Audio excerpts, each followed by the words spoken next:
Biology chapter जो है हमारा 17 है, बायोटेक्नोलॉजी। बायोटेक्नोलॉजी क्या होती है? बायो का जो मतलब है वो लाइफ है, और टेक्नोलॉजी हम यहाँ पर टेक्निक्स को कंसीडर कर लेते हैं। बायोटेक्नोलॉजी इसमें हम as a use of living organism in process for the manufacture of useful products और फॉर सर्विसेज ऑफ मैनकाइंड। हम कहते हैं हम इसमें लिविंग ऑर्गेनिज्म का इस्तेमाल करते हैं और लिविंग ऑर्गेनिज्म से हम यूज़फुल प्रोडक्ट बनाते हैं ताकि उस प्रोडक्ट का किसी दूसरे जानदार को फ़ायदा हो सके। हम इसे बायोटेक्नोलॉजी में कंसीडर करेंगे।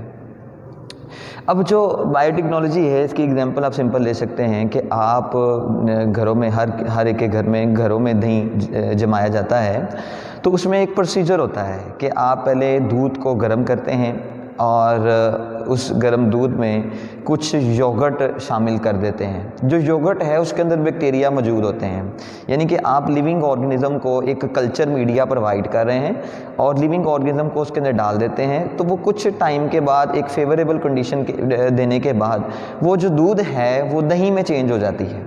तो हम कहते हैं यहाँ पर जो दही है वो मज़ीद टेस्टी और बेनिफिशियल हमारी हेल्थ के लिए होता है। तो हम कहते हैं हमने एक जानदार का इस्तेमाल किया, उसे हमने कल्चर मीडिया प्रोवाइड किया और हमने उससे प्रोडक्ट हासिल किया।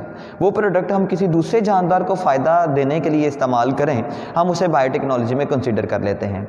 जो बायोटेक्नोलॉजी की टर्म है वो बेशक हमारे लिए, और ये रिसेंटली ये एक टर्म निकली है जिस बायोटेक्नोलॉजी, लेकिन अगर इसकी बात करें तो इसका जो कंसेप्ट है, जो नज़्म-ओ-ज़ब्त है, वो काफ़ी ज़्यादा पुराना है। जैसे फर्मेंटेशन और कई प्रोसेस हैं जो कि ओल्ड बायोटेक्नोलॉजी में हम कह सकते हैं वो कंक्लूड होते हैं। फर्मेंटेशन और जो दूसरे प्रोसेस हैं जैसे अल्कोहल फॉर्मेशन है या ब्रेड का बनाना है, जो तरीक़ाकार है बनाने का, तो वो सारी हम ओल्ड फर्मेंटेशन, या जैसे योगर्ट की मैंने एग्जांपल दी, तो वो ओल्ड फर्मेंटेशन या ओल्ड प्रोसेस में कंक्लूड होगा। हम कहते हैं ये ओल्ड जो है वो बायोटेक्नोलॉजी है। बायोटेक्नोलॉजी में हम सबसे पहले जेनेटिक इंजीनियरिंग के बारे में देखने लगे हैं कि जेनेटिक इंजीनियरिंग क्या होती है। जेनेटिक इंजीनियरिंग को समझने से पहले हम यहाँ पर एक छोटा सा एक्सपेरिमेंट करते हैं, एक छोटी सी डायग्राम के ज़रिए उसको समझने की कोशिश करते हैं। जेनेटिक इंजीनियरिंग में हम क्या करते हैं, अगर हम फॉर एग्जांपल मैं अपनी बॉडी का एक सेल ले लेता हूँ और इस सेल के अंदर न्यूक्लियस मौजूद है और न्यूक्लियस के अंदर डीएनए मौजूद है, और डीएनए में आपको पता है हम कहते हैं जीन है। फॉर एग्जांपल ये मुझे इस चीज़ के बारे में पता है कि ये जो जीन है ये इंसुलिन बनाने वाली जीन है, इंसुलिन बनाने वाली जीन है। इस इंसुलिन जीन को मैं आइसोलेट करूँगा और आइसोलेट करके मैं इंट्रोड्यूस करवाऊंगा बैक्टीरिया सेल के अंदर। बैक्टीरिया का डीएनए और एक्स्ट्रा सेलुलर क्रोमोसोम होता है, उसके बारे में बाद में देखेंगे, जिसे हम, ये भी डीएनए है लेकिन इसे हम एक और नाम, इसका नाम है प्लाज्मिड। इस प्लाज्मिड में हमने जो जीन सेपरेट की है इस सेल के अंदर से, फॉर एग्जांपल ये जीन को सेपरेट किया है, इस जीन को हम इंट्रोड्यूस करवा देंगे बैक्टीरिया के अंदर। मैं इसको रेड के साथ शो कर रहा हूँ और इसको मैं इंट्रोड्यूस करवा देता हूँ किसके अंदर, बैक्टीरिया के अंदर। तो बैक्टीरिया अपनी बॉडी के अंदर इंसुलिन जीन होने की वजह से इंसुलिन की प्रोटीन बनाना स्टार्ट कर देगा। तो ये एक छोटा सा मैंने प्रोसेस बताया है ताकि आपको समझ लग सके कि व्हाट इज़ जेनेटिक इंजीनियरिंग। अब इसकी डेफिनेशन हम देखते हैं। हमने क्या किया, हमने कहा जी आर्टिफिशियल सिंथेसिस करते हैं। हम आर्टिफिशियल सिंथेसिस किसकी कर रहे हैं? इंसुलिन प्रोटीन की,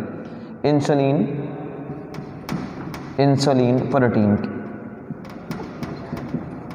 अच्छा जी, तो आर्टिफिशियल सिंथेसिस है। इसके अलावा मॉडिफिकेशन है, हमने इस बैक्टीरिया के अंदर मॉडिफिकेशन की है, यानी कि तब्दीली पैदा की है। यहाँ से जीन्स हमने निकाले और इस बैक्टीरिया के अंदर इंट्रोड्यूस करवा दिए ताकि वो इंसुलिन बना सके। इसके अलावा रिमूवल एंड एडिशन, हमने यहाँ से रिमूवल किया किसको, जीन इंटरेस्टेड जो हमारे जीन हैं यानी कि इंसुलिन वाले जीन हैं, इसको हमने रिमूव किया और यहाँ पर एडिशन की। इसके अलावा repair of the genetic material, हम repair of the genetic material भी कर सकते हैं, यानी कि जो अगर जेनेटिक मटेरियल ख़राब है तो हम इसे रिपेयर भी कर सकते हैं। अगर कोई जैसे देखा जाए तो हम कहते हैं अगर जो पेशेंट है वो अगर मेल की अगर बात करें तो उसे भी, और फीमेल की अगर बात करें तो इन दोनों को डायबिटीज़ का मसला है। हम कहते हैं जी ये दोनों डायबिटीज़ के पेशेंट हैं, तो ये भी डायबिटीज़ के पेशेंट हैं। फीमेल भी डायबिटीज़ का पेशेंट है। तो जब इन दोनों का क्रॉस आपस में होगा, यानी कि स्पर्म और इसके एग जो हैं वो आपस में मिलेंगे, तो हमें पता है इन दोनों के अंदर जो जीन्स हैं वो कौन से मौजूद हैं, डायबिटीज़ के हैं।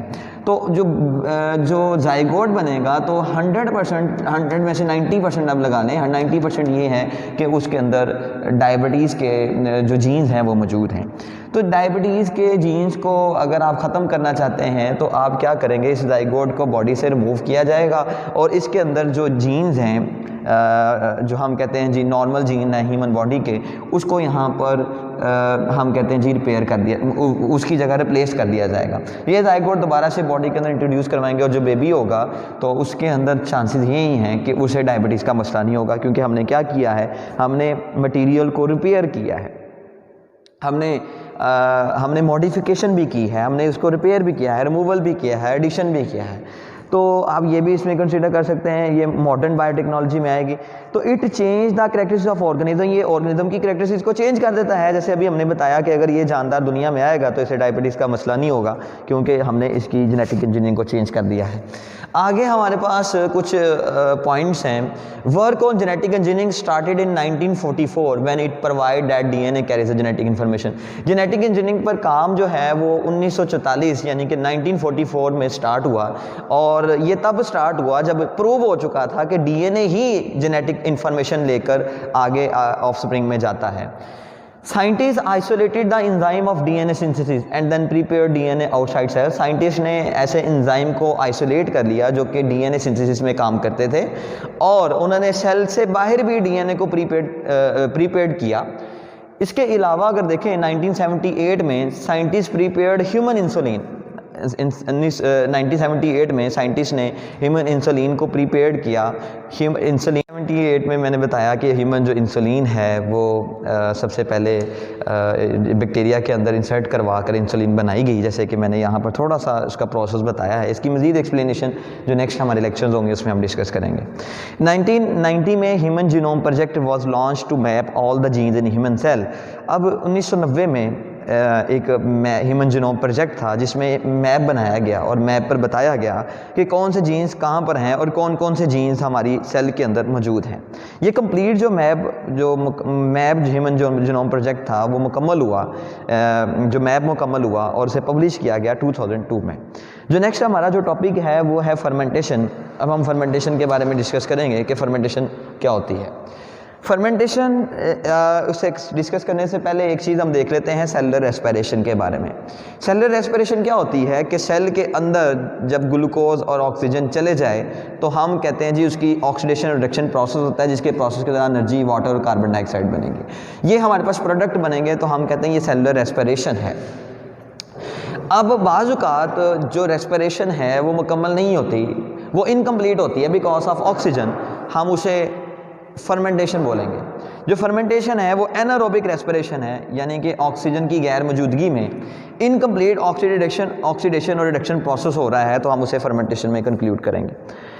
1857 में एक पास्चर साइंटिस्ट जिसने कन्विंस किया साइंटिफिक कम्युनिटी को that all the fermentation are the result of microbial activity, कि जितने भी फर्मेंटेशन के प्रोसेस होते हैं उसमें इनकम्प्लीट ऑक्सीडेशन या मुख्तलिफ प्रोडक्ट बनाने के लिए माइक्रोबियल एक्टिविटी इन्वॉल्व होती है। माइक्रो ऑर्गेनिज्म के बगैर जो है वो फर्मेंटेशन का प्रोसेस नहीं हो सकता।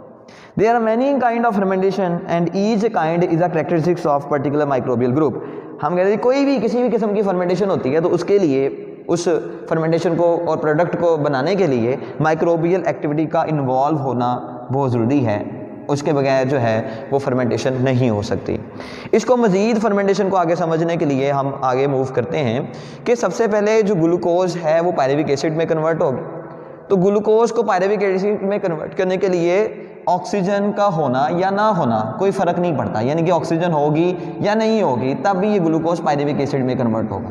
बेसिकली जो ग्लूकोज है वो सबसे पहले पायरुविक एसिड में कन्वर्ट होता है, पायरुविक एसिड में, और पायरुविक एसिड के बाद ऑक्सीजन की मौजूदगी या गैर मौजूदगी में ये प्रोडक्ट में कन्वर्ट होगा। अगर ऑक्सीजन मौजूद है तो हमें पता है एनर्जी बनेगी, हाई एनर्जी बनेगी, और इसके अलावा वाटर और इसके अलावा कार्बन डाइऑक्साइड, ये प्रोडक्ट होंगे। अगर ऑक्सीजन मौजूद नहीं है तो फिर पायरुविक एसिड किस में कन्वर्ट होगा, वो डिपेंड करता है इन्वायरमेंटल कंडीशन पर और इसके अलावा जो है माइक्रो ऑर्गेनिज्म पर। अब जैसे पायरुविक एसिड को इन्वायरमेंटल आपने ख़ास किस्म की कंडीशन दी और उसमें यीस्ट मौजूद हो तो वो यीस्ट पायरुविक एसिड को एथेनॉल में कन्वर्ट कर देगी। अगर पायरुविक एसिड ख़ास किस्म का इन्वायरमेंट दिया है, उसमें बैक्टीरिया इन्वॉल्व है, तो बैक्टीरिया पायरुविक एसिड को लैक्टिक एसिड में कन्वर्ट कर देगा। इसी तरह अदर ऑर्गेनिक एसिड जो हैं वो अदर माइक्रो ऑर्गेनिज्म की वजह से कन्वर्ट हो जाएंगे किसमें, अदर ऑर्गेनिक एसिड में। पायरुविक एसिड कन्वर्ट हो जाएगा अदर ऑर्गेनिक एसिड में।